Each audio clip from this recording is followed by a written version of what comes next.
Hello, all no people that are seeing this. So yesterday we got an overview trailer for Elden Ring Nightreign, which I'm very, very excited for. I made a list of things I wanted in the next Souls title a while ago.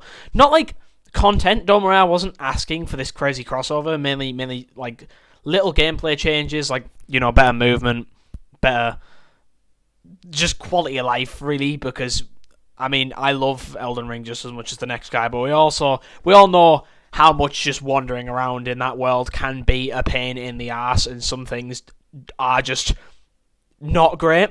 This seems to fulfill, despite being pretty much a completely separate genre in terms of gameplay structure. About like 90% of those issues I have been fixed by Night Reign's existence. So I'm so happy about this game existing. So usually, upon watching one of these trailers, I would end up clogging some random Discord channel with my opinions on everything on it, because I can't find myself not talking about things I have an opinion on, right?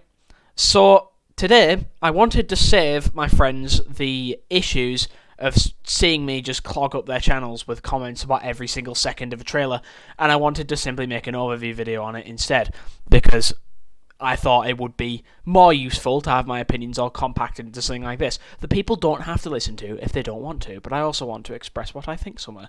So, I found this to be the perfect middle ground. I've seen about the first 10 seconds of this trailer, but that doesn't mean I won't re-express my opinions. And I clicked off it and I thought, let's just do this instead. So, let's have a look.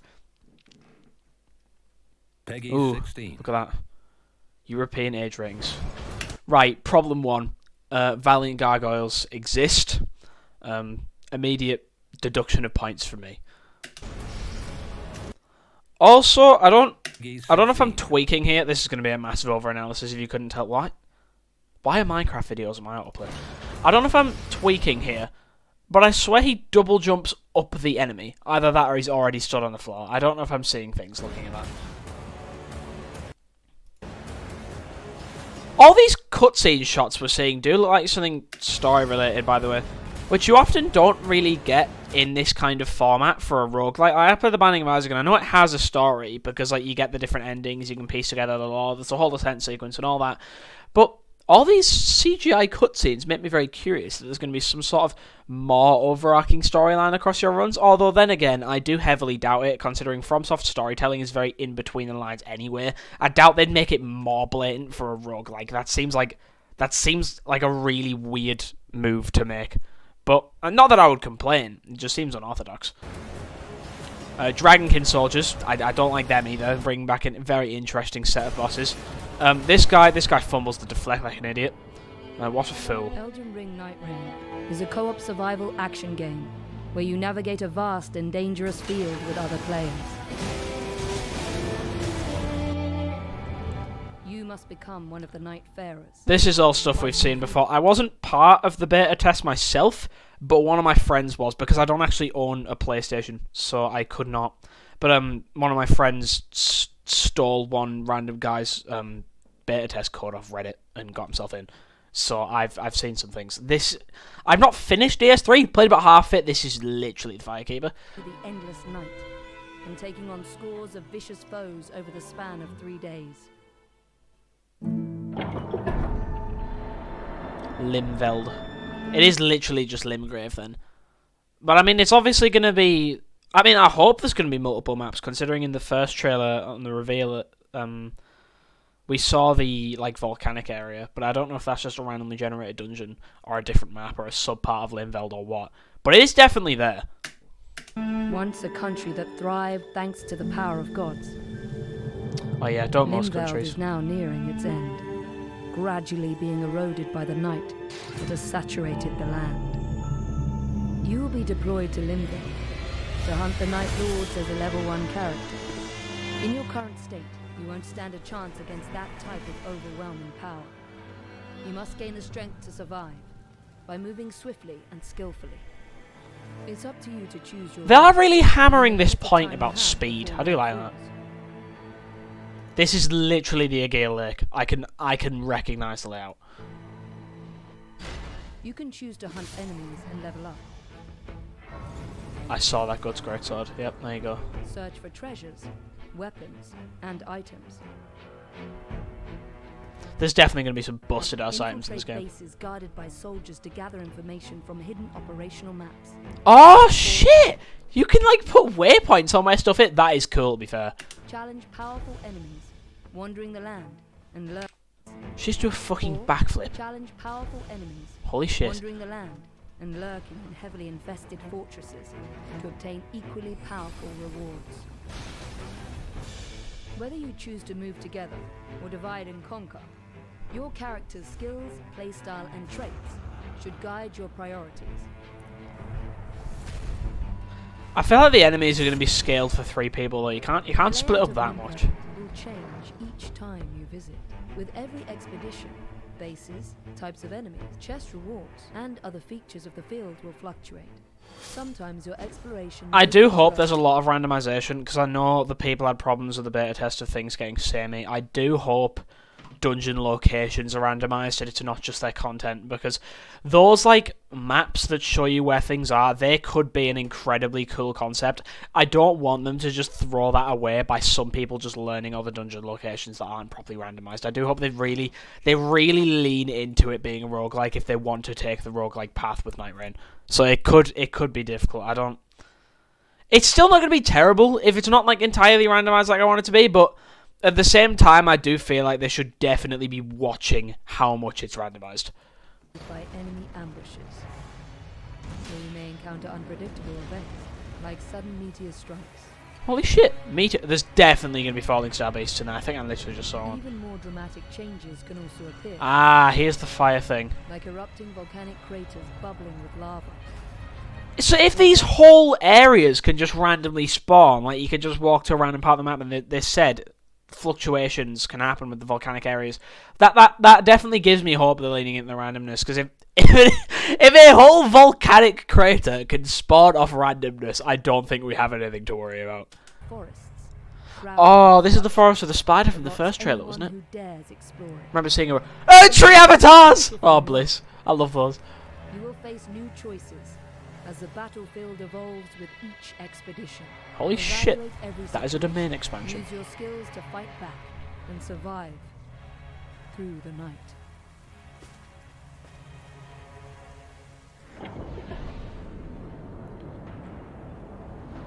Please tell us about returning opponents. As darkness blankets Limveld, the night's tide will begin to cover the field, narrowing your range of traversal. And as night falls... Is that the fucking spider from DS2 that I've been told about? Not that I've played DS2, I've actually only played Elden Ring, Sekiro, and half of Dark Souls 3, so I'm not too educated, but I still find it nice to see these things come back. You will be driven towards an unavoidable confrontation. That's definitely the spider from Dark Souls 2. As various powerful enemies arrive, A draconic some of tree your sentinel. allies may Whoa, that's fall new. mighty attacks, Can't usually do that. But this isn't the end. Critically injured allies can rejoin the fight if you attack them. Have we seen that character before? That's a bulky fucker. My god, okay. I wonder if that's going to be shown off properly, or we're just going to see it and it's going to be done. Because we've seen the... whatever the other one was called with the bow, along with the 4 in the beta test, and then we've seen that fellow with the big axe, and the Sekiro guy with the light sword. So I'm assuming those two, the deflector and that guy with the axe, are going to be properly shown off here, although I'm not going to bet on that. Using your skills and weapons, you can also rescue them from afar, using tools like bows or magic. These battles are tough, but don't give up. Use all the powers you have gathered in Limveld to survive and overcome.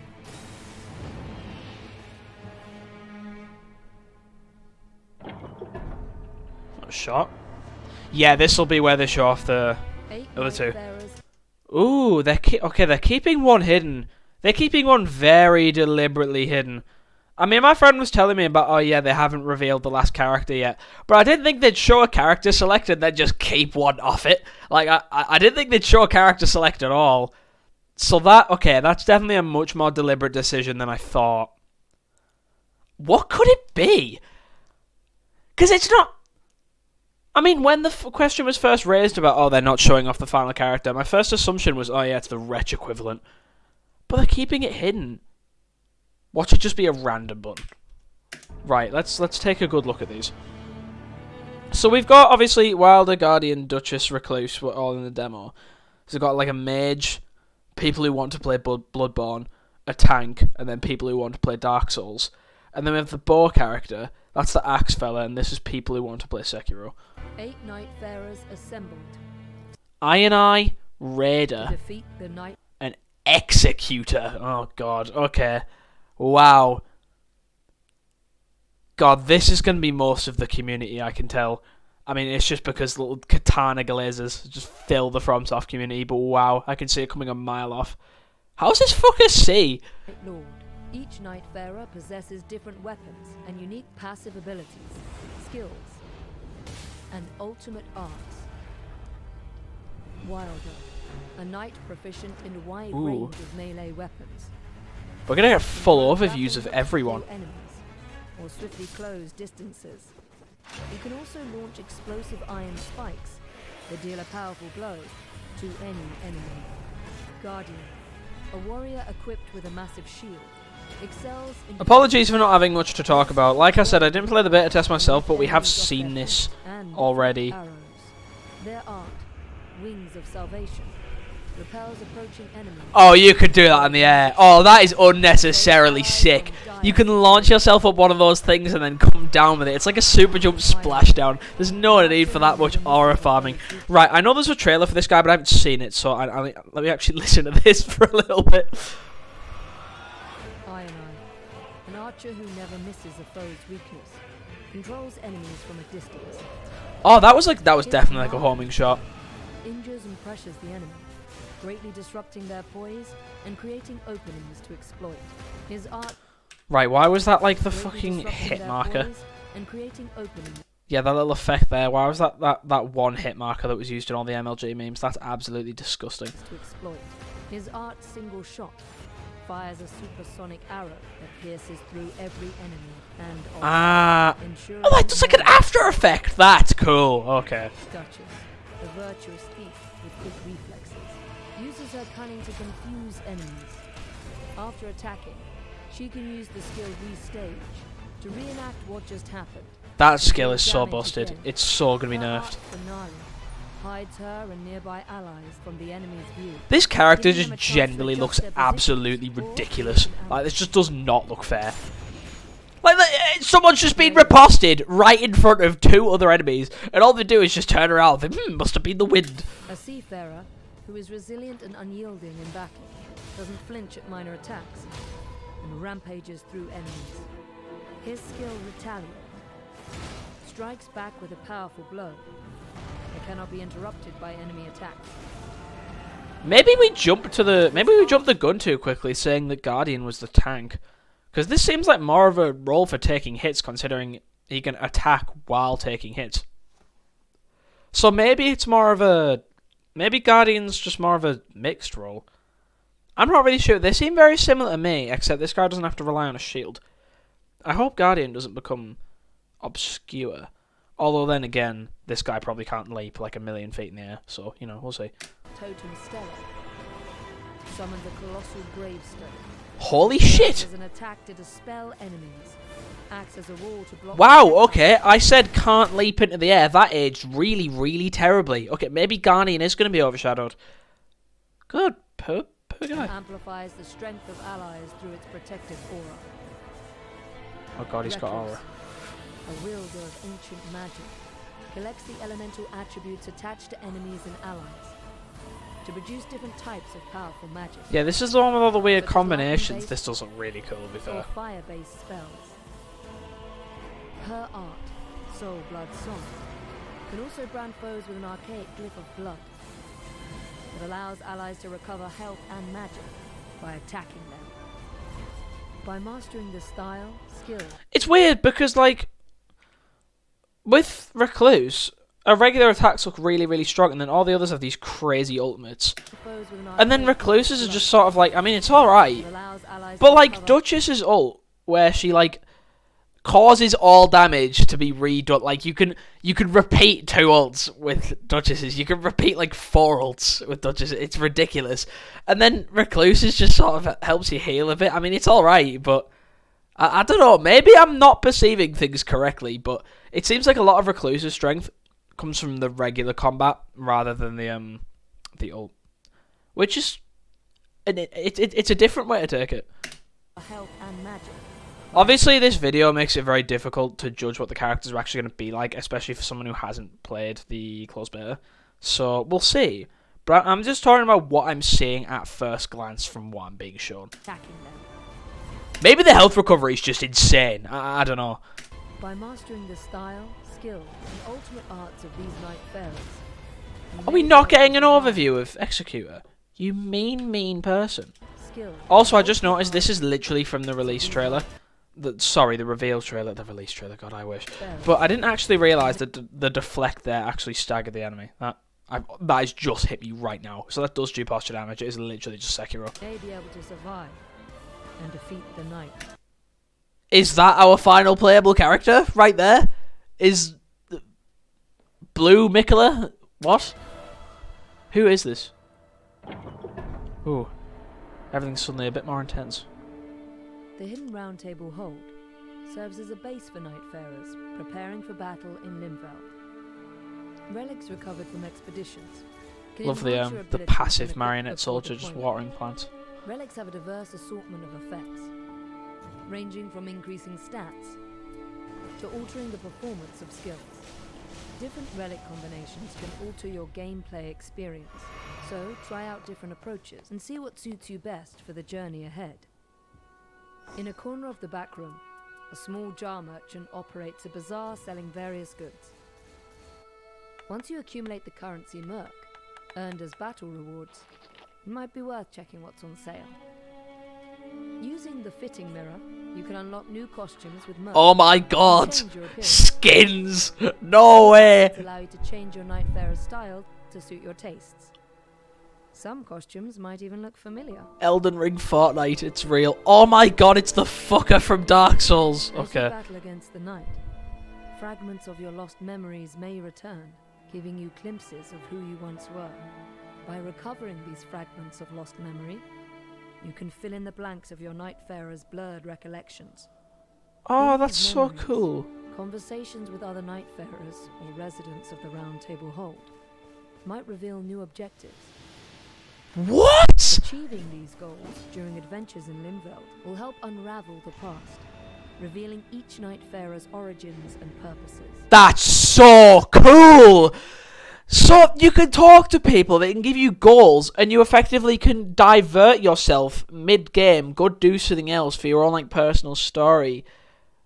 And there's like an overarching plot that changes each run. That's sick! That you could change the run environment, I'm assuming it'll be based on who's hosting, by where you are in the story, and that's where those CG cutscenes I talked about at the beginning come from. That is the sickest thing ever. I love that so much. At least that's what I'm getting from that. I don't know if I'm misinterpreting. Maybe it's even cooler. Who knows? See why they have come together at this Round Table Hold, and why they fight. Love the character called Executor, just being an artist. Right, that's definitely the 8th playable character, because you've just shown all of the Nightfarers back to back, and then like Blue Mikola playing the harp. That's definitely the 8th playable character. Oh, show us some new ones. Come on, show us some new ones. Waiting for players on the third. Oh, you're one of them. I thought you were just a guy. He looks like that one alien from Ben 10. You know, the little one. A day in Limbo. What is that? Warriors remaining. What the fuck? I love that. Oh, it's the Nameless King. It's not, obviously. Let me make that aware, but it looks like it. He's got the weapon for it. He's a centaur. Sick. Battling a Night Lord, a being that boasts. Alright, I've just got 3 extra Night Lords revealed. Will be more challenging. What is that? However, there are ways to resist this threat. By carefully navigating Limbo, acquiring more powerful tools and weapons with attributes effective. That is disgusting. I love it. Discovering relics and growing as a That's nasty, bro. Oh my god, fuck off. Of all bosses they could have chose to bring back, they chose the Dragonkin soldiers, the Valiant Gargoyles, and this bitch. Who did this? Victory against the Night Lord will be within reach. Was that fog gate in the back? Observation. Victory against the Night. Look at it on the left, right? I need to get a better pause frame. I'm terrible at this. Look at the far left. That is a fog gate. What? I thought these bosses were just out in the open. This is in like an actual dungeon with a fog gate. Is this some story thing? But no, it isn't, because it's a stealth. They wouldn't reuse a boss for a story. Well, I wouldn't put it past them. Well, my point is, it's weird. You'd think most bosses were just out in the open. Even the invader fights just come at you. So what causes this? Are the little mini dungeons that I've been not aware of since the closed beta, or is this a new thing? Is this, I don't know, have we been not revealed to why there's like dungeons yet? No clue. Against the Night Lord will be within reach. Set forth on this thrilling and fun. Godric? Why is Godric here? I mean, like, I didn't think main story characters would be used except Morgoth. He's just everywhere. I mean that literally. His voice actors everywhere as well. I discovered yesterday that the same guy's the Blade Phantom in the first Berserker Kazan. News to me, right? He gets to be everywhere because he's Morgoth. He's sick as hell.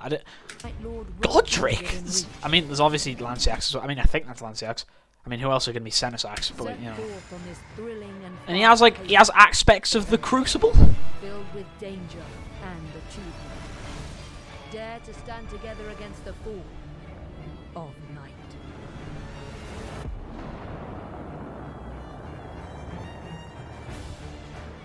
Well, holy smokes. I thought it was coming out in June for a while. Why is there an amiibo? Right. Oh, God. Extra editions. I'd make some take my money joke, but I'm not giving you that. DLC?! What?! DLC includes additional playable characters and bosses. This DLC will be available by Q4 2025. Am I the first person to have noticed this? I have not heard about this. What? They've just announced the DLC before the game's released, and it's coming this year.